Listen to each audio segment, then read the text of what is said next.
Hi ನಮಸ್ತೆ friends, welcome to my channel. ನಮ್ಮ ತೋಟದಲ್ಲಿ ಒಂದು ಆಗ್ಲಬಳ್ಳಿ ಇತ್ತು. 15 ದಿವಸದ ಹಿಂದೆ ಸಣ್ಣ ಕಾಯಿ ಇತ್ತು, 2 ಕಾಯಿ ಇತ್ತು. ಈಗ ಕಾಯಿ ಎಷ್ಟು ದೊಡ್ಡ ಆಯಿತು ನೋಡು. ದೊಡ್ಡ ಕಾಯಾಗಿತ್ತು, ಆದರೆ ಹಣ್ಣಾಗೋಯ್ತು.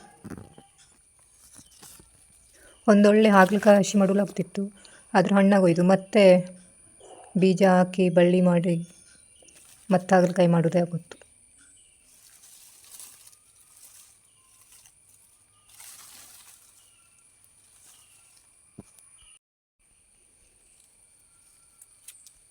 ಇಲ್ಲಿ ಮತ್ತೊಂದು ಮುರುಟು ಹಾಗಲಕಾಯಿ ಇದ್ದು, ಒಂದೇ ಒಂದು ಸಣ್ಣದು.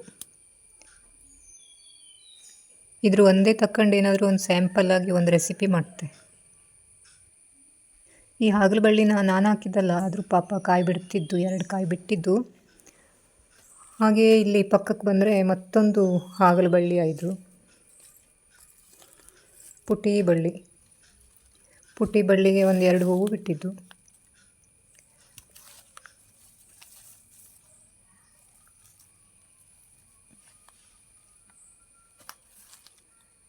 ಹಾಗಲಬಳ್ಳಿ ಹೂವು ನೋಡಲು ಎಷ್ಟು ಚಂದ, ಹಳದಿ ಹೂವು, ಪುಟಿ ಹೂವು.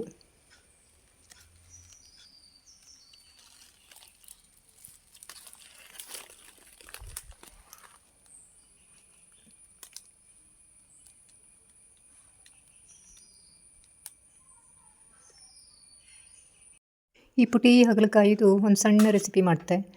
ಮೊದಲು ಕ್ಲೀನಾಗಿ ತೊಳ್ಕೊಂಡು ಈ ಥರ ತೆಳ್ಳಗೆ ರೌಂಡ್ ಆಕಾರದಲ್ಲಿ ಕಟ್ ಮಾಡ್ಕೊಳ್ಳವು.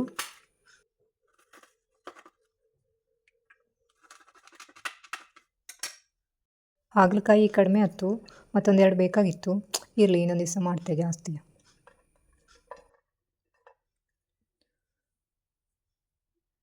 ಇದು ಡ್ರೈ ಗೋಬಿ ಮಸಾಲ ಹೇಳಿ, ಮೊನ್ನೆ ಕುಮಟಾದಲ್ಲಿ ಹಲಸಿನ ಮೇಳಕ್ಕೆ ಹೋದಾಗ ಅಲ್ಲಿತ್ತು ಡ್ರೈ ಗೋಬಿ ಮಸಾಲ ಹೇಳಿ.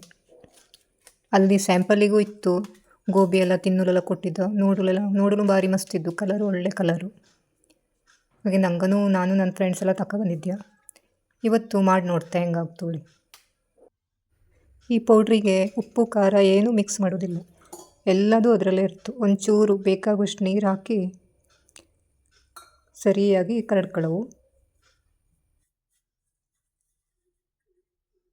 ಈ ಪೌಡ್ರನ್ನು ನೀರಲ್ಲಿ ಚೆನ್ನಾಗಿ ಕರಡ್ಕೊಂಡು ದೋಸೆ ಬಂಡಿ ಮೇಲೆ ಒಂದೊಂದೇ ಆಗಿ ಈ ಥರ ಇಟ್ಟರತ್ತು.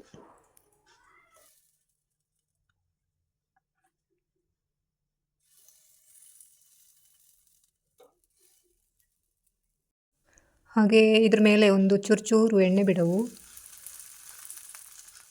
ಹಾಗೆ ನನ್ನ ಚಾನಲ್ನ ಸಬ್ಸ್ಕ್ರೈಬ್ ಮಾಡ್ಕೊಂಡವರಿಗೆ ಧನ್ಯವಾದಗಳು. ಸಬ್ಸ್ಕ್ರೈಬ್ ಮಾಡ್ಕೊಳ್ಳದೇ ಇದ್ದವು ಸಬ್ಸ್ಕ್ರೈಬ್ ಮಾಡ್ಕೊಂಡು ನೋಡಿ, ದಯವಿಟ್ಟು ಲೈಕ್ಸ್ ಕೊಡಿ, ಕಾಮೆಂಟ್ಸ್ ಮಾಡಿ. ಒಂದು ಬದಿಗೆ ಬೆಂದಮೇಲೆ ತಿರುಗಿಸಾಕಿ ಮತ್ತೆ ಸ್ವಲ್ಪ ಎಣ್ಣೆ ಬಿಡವು. ಚೂರು ಬಿಟ್ಟರೆ ಸಾಕು, ಜಾಸ್ತಿ ಬೇಡ. ಹಾಗೆ ಒಂಚೂರು ಮುಚ್ಚಿಡ್ಸವು. ಬೆಂಕಿನ ದೊಡ್ಡ ಇಟ್ಕೊಂಬಲಿಲ್ಲ, ಸಣ್ಣ ಇಟ್ಕೊಂಡ್ರೆ ಸಾಕಾಗ್ತು. ರೆಡಿ ಬಿಸಿ ಹಾಗಲಕಾಯಿ ಗೋಬಿ. ಘಮ ಪರಿಮಳ ಬರ್ತಾ ಇದ್ದು, ಗೋಬಿ ಥರನೇ ಪರಿಮಳ ಬರ್ತಾ ಇದ್ದು. ತಿಂಬುಲೆ ಹೆಂಗಾಯ್ದೋ ಗೊತ್ತಿಲ್ಲ, ನೋಡವು ತಿಂದು.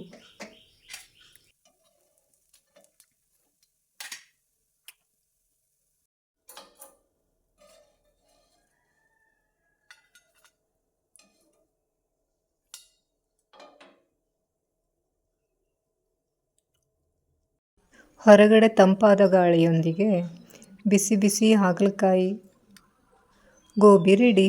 ತಿಂದು ನೋಡ್ತಾ ಹೆಂಗಾಯ್ದೋಳಿ. ಅದ್ಭುತ ರುಚಿ. ನೀವು ಮಾಡ್ಕೊಂಡು ಹೆಂಗಾಯ್ದೋಳಿ ನಂಗೆ ಕಮೆಂಟ್ಸ್ ಮಾಡಿ ಅಕ್ಕ.